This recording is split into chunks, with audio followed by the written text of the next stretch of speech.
Hello guys, welcome back to my channel Sanchita's creation. আজকে আমি আবার একটা নতুন রেসিপি নিয়ে চলে এসেছি। Zero oil chicken.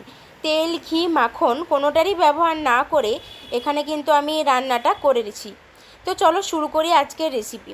প্রথমে একটা পেস্ট বানিয়ে নেব। তার জন্য নিয়েছি দুটো কাঁচা লঙ্কা, কয়েক কোয়া রসুন আর কিছুটা আদা। জল দিয়ে এটা পেস্ট করে নেব। এরপরে যে পাত্রে আমি রান্না করব সেই পাত্রটাকেই নিয়ে তার মধ্যে এখানে দিয়ে দেব হচ্ছে যে একটা বড় সাইজের টমেটো, একটা বড় সাইজের পেঁয়াজ কুচি। তারপরে এটার মধ্যে দিয়ে দেব হচ্ছে যে পরিমাণ মতন লবণ। তারপরে এটার মধ্যে অ্যাড করব হচ্ছে 1 টিস্পুন মতন কাশ্মীরি লাল মির্চ পাউডার আর অ্যাড করব হচ্ছে 1 টিস্পুন মতন হলুদ গুঁড়ো।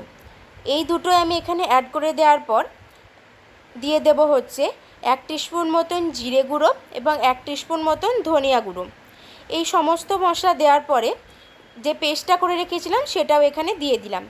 এরপরে হাতের সাহায্যে খুব ভালোভাবে কিন্তু এই সমস্ত মশলাটাকে মিশিয়ে নিচ্ছি। তাতে কি হবে, পেঁয়াজটা কিন্তু তাড়াতাড়ি নরম হয়ে যাবে। এরপরে মাখানো হয়ে যাওয়ার পরে এখানে আমি অ্যাড করে দেব যে চিকেনগুলো রেখেছিলাম সেইগুলো। এখানে আমি 200 গ্রাম মতন চিকেন ব্যবহার করেছি। চিকেনের সাথে মশলাটা খুব ভালোভাবে আমি এখানে মিশিয়ে নিচ্ছি এবং এটাকে রেখে দেব আধ ঘন্টার মতন। আধ ঘন্টা পরে গ্যাসের ফ্লেমটাকে অন করে দিয়ে হাই ফ্লেমে কিন্তু আমাকে এটাকে রান্না করে নিতে হবে। 5 থেকে 6 মিনিট এটাকে আমি হাই ফ্লেমে কিন্তু কষিয়ে নিচ্ছি। 5 থেকে 6 মিনিট পরে দেখো এখানে কিন্তু কিছুটা পরিমাণে জল কিন্তু রিলিজ হতে শুরু করে দিয়েছে। এই সময়ে গ্যাসের ফ্লেমটাকে হাই রেখেই অ্যাড করে দিতে হবে এখানে কেটে রাখা আলু। এইটাকে একসাথে মিশিয়ে নিয়ে আরও 7 থেকে 8 মিনিট সময় ধরে ভালোভাবে কিন্তু কষিয়ে নিতে হবে। এরপরে এই রান্নাটাকে আমাকে ঢাকা দিয়ে দিয়ে মিডিয়াম টু হাই ফ্লেমে ভালোভাবে কষিয়ে রান্না করতে হবে। আরও 7 থেকে 8 মিনিট পরে আমি এখানে দেখছি যে ভালোভাবে কিন্তু আলু আর চিকেন দুটোই কিন্তু আমাদের কষানো হয়ে গেছে।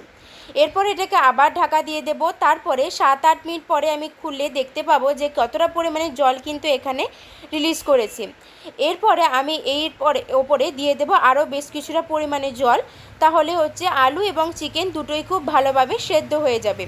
এরপরে ঢাকা দিয়ে আমি 10-15 মিনিট রান্না করে নেব। 10-15 মিনিট পরে দেখব এখানে কিন্তু আলু এবং চিকেন দুটোই খুব ভালোভাবে সেদ্ধ হয়ে গেছে।